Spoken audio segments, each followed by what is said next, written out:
Next topic is artificial hybridization. So it is one of the major approaches of crop improvement program. In such crossing experiment is important to make sure that only the desired pollen grains are used for pollination. तो artificially मतलब artificially hybridise करवाना plants को एक ऐसी process है जिसमें हम चाहते हैं कि जो डिज़ायर्ड पॉलन ग्रेन है, मतलब जो पॉलन ग्रेन हम चाहते हैं कि ये पॉलन ग्रेन से हम इसका फर्टिलाइजेशन या पॉलिनेशन कराएं, वो पॉलन ग्रेन्स को हम यूज़ करते हैं पॉलिनेशन के लिए। And the stigma is protected from contamination, और स्टिग्मा को हम पहले ही प्रोटेक्ट कर देंगे ताकि उसके अंदर कोई अनवांटेड पॉलन ग्रेन ना आ सके, सिर्फ वो ही पॉलन ग्रेन फर्टिलाइज करे, पॉलिनेट करे जो पॉलन ग्रेन हम चाह रहे हैं, विच इज़ डिज़ायर्ड, जो हमारे इच्छा के अकॉर्डिंग है। This is achieve by emasculation and bagging technique. तो आर्टिफिशियल हाइब्रिडाइजेशन हमारे दो प्रोसेस से कंप्लीट होता है जिसे बोलते हैं emasculation and bagging. Now will explain emasculation और बैगिंग क्या होता है। If the female parent bears bisexual flower, अगर किसी भी फीमेल पैरेंट मतलब जहाँ पे मेल और फीमेल एक ही फ्लावर के अंदर दोनों गैमेट्स प्रेजेंट हैं, दोनों पार्ट्स प्रेजेंट हैं, तो वहाँ पे क्या करते हैं, एंथर्स को रिमूव कर देते हैं from the floral bud before the anther dehisces. Anther की डेहिसन से पहले, एंथर के फटने से पहले हम एंथर को पहले रिमूव कर देंगे कि वो मैच्योर होकर फट जाए। Using a pair of WhatsApp उसको हम कर देते हैं, और इस स्टेप को बोलते हैं इमैस्कुलेशन, मतलब हो गया एंथर को रिमूव करना बाइसेक्सुअल फ्लावर से। इमैस्कुलेशन फ्लावर, अब जो हमारा ऑलरेडी वहाँ पे मेल गैमेट तो हट गए हैं, बट उसको हम क्या करेंगे, कवर्ड विद अ बैग, एक बैग से कवर करेंगे सुटेबल साइज के, which is generally made up of butter paper two prevent contamination of its stigma with unwanted pollen. But उसके आसपास जितने भी फ्लावर्स हैं उनके पॉलन ग्रेन्स वहाँ पे ना आ जाएं, तो हम उसको पूरे फ्लावर को यू कैन से कवर कर देंगे, और इसको बोलते हैं बैगिंग, ताकि अनवांटेड पॉलन्स ना आए। तो emasculation is the first step, second is the bagging. When the stigma of the bag flower attains receptivity, जब स्टिग्मा जो है वो मैच्योर हो जाता है, पूरा रिसेप्टिव हो जाता है, पॉलन ग्रेन लेने के लिए रेडी है, तो मैच्योर पॉलन ग्रेन्स हम कलेक्ट करेंगे from anther of the male parent, किसी भी मेल पेरेंट से लेंगे जो हमने सेलेक्ट किया है, are dusted on the stigma, और उसको डस्ट स्टिग्मा के ऊपर ऐसे झाड़ देंगे। And the flowers are rebagged, फिर फ्लावर्स को दोबारा से रीबैक्ड कर देंगे। And the fruits allow to develop, फिर इसमें हमारे जो फ्रूट्स हैं वो डेवलप करना शुरू कर देंगे, एंड लास्टली जो हमारा फ्रूट्स हैं वो आ जाएंगे। If the female parent produces unisexual flower, अगर फीमेल पेरेंट है कोई, उसमें सिर्फ यूनिसेक्सुअल मतलब एक ही टाइप के फ्लावर आ रहे हैं, तो वहाँ पे मैस्कुलेशन मतलब मेल के गैमेट्स निकालने की ज़रूरत ही नहीं, बिकॉज वो ऑलरेडी सिर्फ फीमेल ही है उसमें। द फीमेल फ्लावर्स को हम बैक्ड कर देते हैं, बिफोर द फ्लावर ओपन होने से पहले बैक कर देंगे। जैसे स्टिग्मा रिसेप्टिव बनेगा वैसे हम पॉलिनेशन करेंगे यूजिंग द डिजायर्ड पॉलन, जो पॉलन ग्रेन हमने ले रखे हैं अपने पॉलिनेशन के लिए, और फिर से फ्लावर को दोबारा से रीबैक कर देंगे। This is all about artificial hybridization. Next topic is double fertilization. After entering one of the synergids, the pollen tube releases the two male gametes into the cytoplasm of the synerdid. जैसे ही pollen tube जो होती है वो synerdids में पहुंचती है तो two male gametes release करती है synerdids के cytoplasm में। One of the male gamete move toward the egg cell and fuses with its nucleus and thus completing the syngamy. एक मेल गैमेट हमारा जो होता है वो एक्स सेल की तरफ जाता है और उससे फ्यूज करता है और वहाँ पे syngamy मतलब fusion of the gamete complete करता है। This results in the formation of a diploid cell, इससे हमारा डिप्लॉइड सेल जायगोट बनता है। The other male gamete move toward the two polar nuclear located in the central cell and fuses with them to produce a triploid primary endosperm nucleus. जो second male gamete होता है वो हमारा to polar nuclear जो कि centre में होते हैं वहाँ पे फ्यूजन करता है और वहाँ से वो हमारा बनाता है PEN, triploid primary endosperm nucleus. As this involves the fusion of three haploid nucleus, it is termed as triple fusion. तो पहले एक फर्टिलाइजेशन यहाँ हुआ, किससे हुआ, पहले हमारा टू पोलर न्यूक्लियाई से हमारा फ्यूजन हुआ, और टू पोलर न्यूक्लियाई फ्यूजन के बाद हमारा वहाँ पे क्या बन गया 3N, तो मतलब ट्रिपल फ्यूजन हो गया। दो न्यूक्लियस थे ऑलरेडी, थे एक न्यूक्लियस और फ्यूज हो गया तो ट्रिपल फ्यूजन हो गया। Since two type of fusion syngamy and triple fusion take place in the embryo sac, इसलिए इसको बोलते हैं डबल फर्टिलाइजेशन। तो यहाँ पहले फर्टिलाइजेशन हुआ, फिर पोलर न्यूक्लियाई से हमारा एक मेल गैमेट फ्यूज हो गया, तो आई मीन टू टाइम्स यहाँ फर्टिलाइजेशन हो गया। This is known as double fertilization, जो कि करेक्टरिस्टिक फीचर होता है फ्लावरिंग प्लांट्स का या एंजियोस्पर्म का। जो सेंट्रल सेल होता है हमारा ट्रिपल फ्यूजन के बाद वो हमारा PEC मतलब प्राइमरी एंडोस्पर्म सेल बन जाता है, और यही वो प्लेस होती है जहाँ पे हमारा हम कह सकते हैं कि एंडोस्पर्म बनता है सेंट्रल सेल में, while the zygote develops into the embryo, और जो जायगोट होती है वो हमारी एम्ब्रियो में डेवलप हो जाती है। Now next topic is post fertilization structure and events. अब फर्टिलाइजेशन हमारा हो गया, जो कि डबल फर्टिलाइजेशन हुआ है हमारा एंजियोस्पर्म में, दो मेल गैमेट्स ने फ्यूजन करा है हमारा, एक ने एक्सेल से और वहाँ पे हमारा बन गया जाइगोट। दूसरे वाले ने हमारा पोलर न्यूक्लियाई से फ्यूजन करा और वहाँ पे हमारा बन गया ट्रिपल फ्यूजन से एंडोस्पर्म। अब देखिए, सबसे पहले हम पढ़ेंगे एंडोस्पर्म के बारे में कि एंडोस्पर्म एक्चुअल में हमारी क्या होती है। Endosperm development precedes embryo development. जैसे ही एंडोस्पर्म बनती है उसके बाद तुरंत हमारा एम्ब्रियो डेवलपमेंट शुरू हो जाता है, क्योंकि एंडोस्पर्म एक न्यूट्रिशियस टिश्यू है, एक लेयर है जो कि सारी की सारी एनर्जी एम्ब्रियो को देने वाला डेवलप होने के लिए। The primary endosperm cell divides repeatedly and form triploid endosperm tissue. जो हमारा प्राइमरी पीईसी बना है जो सेंटर में पीईसी बनता है, पीईएन के बाद पीईसी जो हमारा सेंट्रल सेल में बना है, ये हमारा रिपीटेडली डिवाइड करना शुरू करेगा और ट्रिप्लॉइड एंडोस्पर्म टिश्यू बना देगा। The cells of this tissue are filled with reserve food material. तो एंडोस्पर्म के सेल्स रिजर्व फूड मटेरियल से फिल्ड होते हैं और ये न्यूट्रिशन के लिए यूज़ होते हैं एम्ब्रियो के डेवलपमेंट के लिए।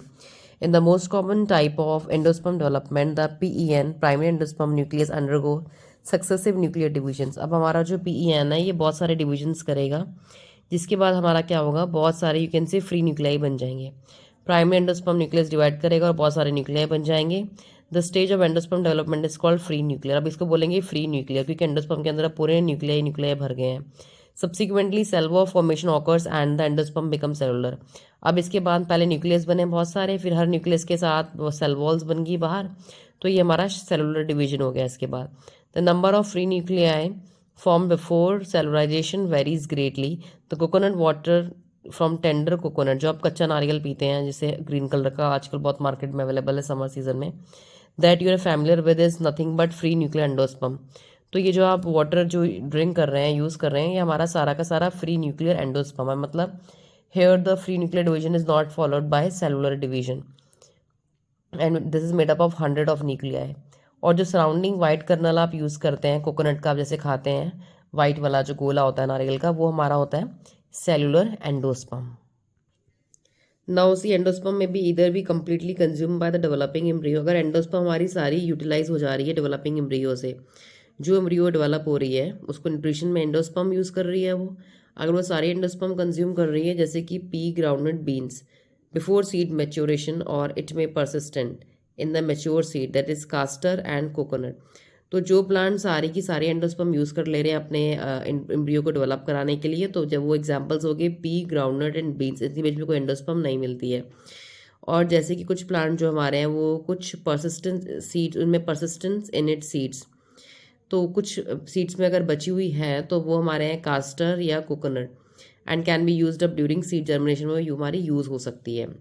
Now the next topic is embryo. Endosperm बन के एम्ब्रियो की बात करते हैं।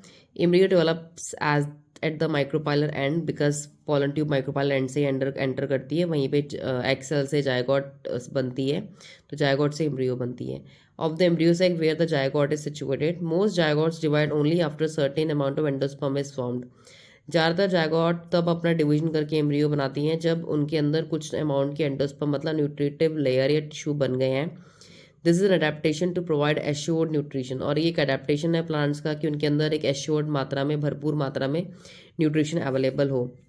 दो the seeds differ greatly, seeds अलग अलग टाइप की होती हैं। The early stage of embryo development that is embryogeny, जो एम्ब्रियो डेवलपमेंट की स्टेज होती है अर्ली, उसको बोलते हैं एम्ब्रियोजेनी, आर सिमिलर। ये जो एम्ब्रियो जाने की प्रोसेस है ये मोनोकॉट और डायकॉट में सिमिलर है, और ये डायग्राम में भी इलस्ट्रेट कर रखा है 2.13 में, जो कि आपके राइट साइड दे रखा है। तो zygote give rise to the pro embryo. Zygote जो होती है वो हमारी सबसे पहले प्रो एम्ब्रियो बनाती है, एम्ब्रियो से पहले का स्ट्रक्चर। सब्सिक्वेंटली प्रो एम्ब्रियो के बाद बनता है ग्लोबुलर, फिर हार्ट शेप्ड एंड फिर मैच्योर एम्ब्रियो। मैं थोड़ा सा आपको यहाँ पे एक डायग्राम दिखाऊंगी। अब देखिए ये आपका जायगोट है, 2 में डिवाइड करा, फिर 4 से 8 में। अब ये बन के हमारे जायगोट से ग्लोबुलर एम्ब्रियो, ग्लोब्यूल की शेप में नीचे से, फिर नीचे से ये हार्ट शेप में एम्ब्रियो बन गई हमारी। उसके बाद हमारी फाइनली यहाँ पे क्या बन गई, मैच्योर एम्ब्रियो, जिसमें रेडिकल और यू कैन से प्लेम्यूल दोनों पार्ट्स प्रेजेंट हैं। तो this is known as your mature embryo. अब देखिए टिपिकल डायकॉट एम्ब्रियो, जो हमारे टिपिकल डायकॉट एम्ब्रियो है, इसके पास एम्ब्रियोनल एक्सेस होता है और 2 कार्टिलेडन्स होते हैं। अब देखिए the portion of the embryonal axis above the level, जो एम्ब्रियो का पूरा पार्ट है जो कार्टिलेडन्स के ऊपर जा रहा है, कार्टिलेडन्स के ऊपर जो पार्ट जाएगा उसको हम बोलेंगे इपिकोटाइल, और जो हमारा क्या बनाएगा, टर्मिनेट्स विद द प्लीम्यूल, जो कि क्या बनाएगा, प्लीम्यूल और स्टेम। जैसे कि ये देखिए ये एम्ब्रायनल एक्सेस है पूरा। इसके ऊपर का जो पार्ट होता है हमारा, ये जिसे हम बोलते हैं प्लूम्यूल, अभी ये हमारा उल्टा है, तो ये जो प्लूम्यूल होता है हमारा, ये हमारा कॉटिलिडन्स के जस्ट नीचे का पार्ट होता है। और ये हमारा क्या बनाता है, ये हमारा बनाता है, यू कैन से प्लूम्यूल, जो कि शूट बनाएगा हमारी आगे जा करके। The cylindrical portion below the level of cotyledons, और जो कॉटिलिडन्स के नीचे पार्ट होगा हमारा, इसे हम बोलेंगे hypocotyl, that terminates at its lower and, जो कि हमारा रेडिकल या फिर रूट टिप बनाएगा, मतलब कॉटिलिडन्स के नीचे वाला हिस्सा। The root tip is covered with the root cap. तो मैं आपको एक इजी डायग्राम से यहाँ इलस्ट्रेट करूँ, जैसे कि देखिए ये सीड है, इसमें से ये सीड जब बर्स्ट हुई, ये कॉटिलिडन्स निकले। जो कॉटिलिडन्स के नीचे का हिस्सा होगा वो हमारा होगा हाइपोकोटाइल, जो कि रेडिकल या फिर हमारी रूट्स बनाएगा। जो हमारा पोर्शन प्लूम्यूल होगा ऊपर वाला, कॉटिलिडन्स के ऊपर वाला, ये हमारा जो है स्टेम और आगे की फिर पूरी जो प्लांट की बनने की प्रोसेस है वो कंप्लीट करवाएगा। Now see, embryos of monocotyledons possess only one cotyledon. जो मोनोकॉट है, नाम ही मोनो मतलब वन कॉटिलिडन। कॉटिलिडन से कुछ नहीं है, सिंपल लीफ समझ लीजिए आप अंडरस्टैंडिंग के लिए। इनमें वन कॉटिलिडन होता है। इन द ग्रास फैमिली की बात करें, जैसे हम राइस वीट की, कॉटिलिडन इज कॉल्ड स्कूटैलम। इनमें कॉटिलिडन्स को बोलते हैं स्कूटैलम। तो इनमें हम उनको स्कूटैलम बोलते हैं, ग्रास फैमिली में कॉटिलिडन को, बिकॉज ये ग्रास फैमिली होती है। और ये हमारा एक लेटरल साइड में, एक साइड में प्रेजेंट होता है ऑफ द एम्ब्रायनल एक्सेस के एक साइड में, जैसे कि यहाँ पे देख सकते हैं आप, ये एम्ब्रायनल एक्सेस है पूरा हमारा, इसकी एक साइड पे हमारा स्कूटैलम प्रेजेंट है। और ये हमारी ग्रास फैमिली, ये मोनोकॉट का डायग्राम है। Okay, at its lower end the embryonal axis has the, अगर इसकी हम लोअर एंड की बात करें नीचे की, तो इसके लोअर एंड में क्या होता है, it has the radicle and root cap. तो रेडिकल और रूट कैप होती है जो कि enclosed in an undifferentiated sheath, तो वो शीट में इनक्लोज होती है, जिसे हम बोलते हैं कॉलियोराइजा। तो कॉलियोराइजा एक तरीके की शीट है जो कि हमारी प्रोटेक्ट करती है रूट को। The portion of the embryonal axis above the level of attachment of scutellum is the epicotyl, और जो ऊपर वाला रीजन होगा वो हमारा एपिकोटाइल होगा। एपिकोटाइल के पास शूट एपेक्स है और कुछ लीफ प्राइमोडिया सेल्स पाए जाएंगे, जो कि एक हॉलो फॉलियर स्ट्रक्चर को इनक्लोज करेंगे, इसे बोलेंगे कॉलियोपेटाइल। तो कॉलियोपेटाइल जो होता है हमारा, वो शूट को कवर करता है। Can see from this diagram, जैसे कि ये देखिए, ये रूट कैप को कवर कर रहा है कॉलियोपेटाइल, और ये हमारा शूट एपेक्स को जो कवरिंग शीट है, ये पूरी जो कवर कर रही है, this is coleoptile. This is very important for exam. इसके बारे में स्ट्रक्चर इसका यू कैन से इसके बारे में आता है कि कॉलियोपेटाइल का फंक्शन क्या है, और इसका भी फंक्शन आता है एग्जाम में। This is very important. Next topic is seed. तो सीड जो होता है हमारा, वो फाइनल प्रोडक्ट होता है सेक्सुअल रिप्रोडक्शन का, और सीड को फर्टिलाइज्ड ओव्यूल भी कहते हैं। तो फर्टिलाइज, जब ओव्यूल फर्टिलाइज होता है तो ओव्यूल से ही सीड बनता है, ये याद रखना, कंफ्यूज होने की ज़रूरत नहीं है।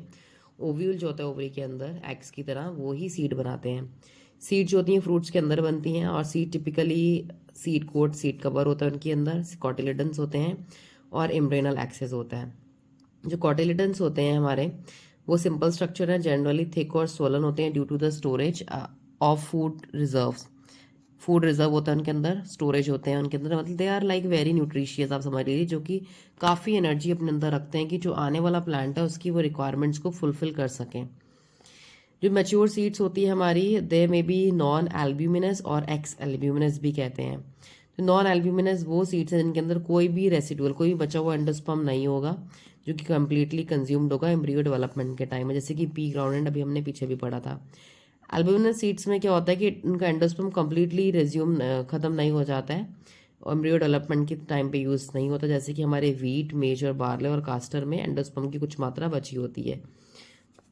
Occasionally in some seeds such as black pepper, जैसे काली मिर्च हो गया या बीट, या इसमें क्या होता है कि remnants of nucleus are also persistent. Remnant मतलब वही जो लेफ्ट ओवर हमारे जो टुकड़े होते हैं न्यूक्लियस सेल्स के सबसे अंदर जो होते हैं ओव्यूल के, वो सेल्स भी हमारे इसमें हमें दिखाई देते हैं, परसिस्टेंट मतलब रहते हैं। ऐसी रेसिडुअल परसिस्टेंट न्यूक्लियस, ऐसे जिनमें ये न्यूक्लियस की सेल्स हमें पाए जाएंगे, मिलेंगे, उसको हम बोलेंगे पेरिस्पर्म। अब हम बात करते हैं इंट्रीगेमेंट्स की। इंट्रीगेमेंट जो होते हैं ओव्यूल के, वो हार्ड होते हैं, as a tough protective seed coat की तरह होते हैं।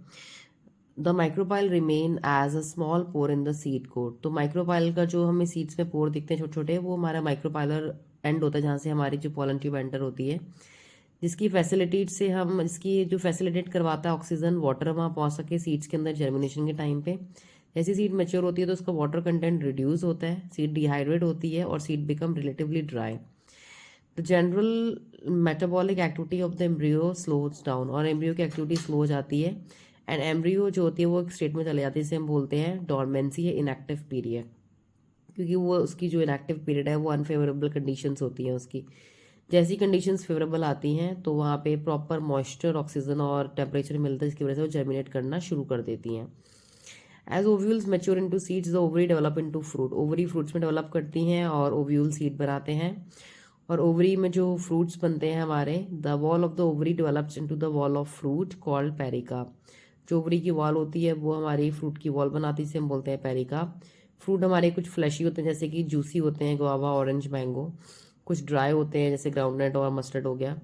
Many fruits have evolved mechanism of dispersal of seed, काफ़ी सारे फ्रूट्स में सीड डिस्पर्सल का मैकेनिज्म भी होता है।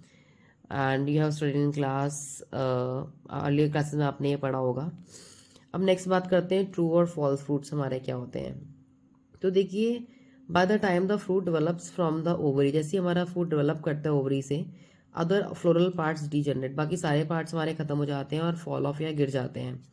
However in a few speeches, जैसे कि एप्पल हो गया या स्ट्रॉबेरी या कैश्यू हो गया, इसमें जो थैलमस होता है नीचे वाला पार्ट पूरा फ्लावर का, वो भी कंट्रीब्यूट करता है फ्रूट फॉर्मेशन में, फ्रूट बनाने में। ऐसे फ्रूट्स को बोलते हैं फॉल्स फ्रूट। जो फ्रूट सिर्फ ओवरी से डेवलप करते हैं उनको बोलते हैं true fruits. although in most of the species fruits are results of fertilization, ज़्यादातर जो फ्रूट्स होते हैं वो हमारे फर्टिलाइजेशन का रिजल्ट्स होते हैं। बट कुछ स्पीशीज़ ऐसी भी हैं जहाँ पे जो फ्रूट होता है वो विदाउट फर्टिलाइजेशन बनता है। ऐसे हम फ्रूट्स को बोलते हैं पार्थिनोकार्पिक फ्रूट, जैसे कि बनाना। तो बनाना हमारा जो होता है एक ऐसा एग्जाम्पल है, इसके अंदर आपने देखा होगा कि जो मैकेनिज्म है फर्टिलाइजेशन का वो नहीं होता है। तो पार्थिनोकार्पिक जो फ्रूट्स होते हैं ये हमारे एप्लीकेशन ऑफ ग्रोथ हार्मोन से भी बन सकते हैं, इनको हम इंड्यूस करवा सकते हैं। और ऐसे फ्रूट्स हमारे ज़्यादातर सीडलेस होते हैं, जैसे आपने देखा होगा बनाना, ग्रेप्स भी आ रहे हैं कुछ सीडलेस। तो इस टाइप से ये सारे हमारे पार्थिनोकार्पिक फ्रूट्स होते हैं।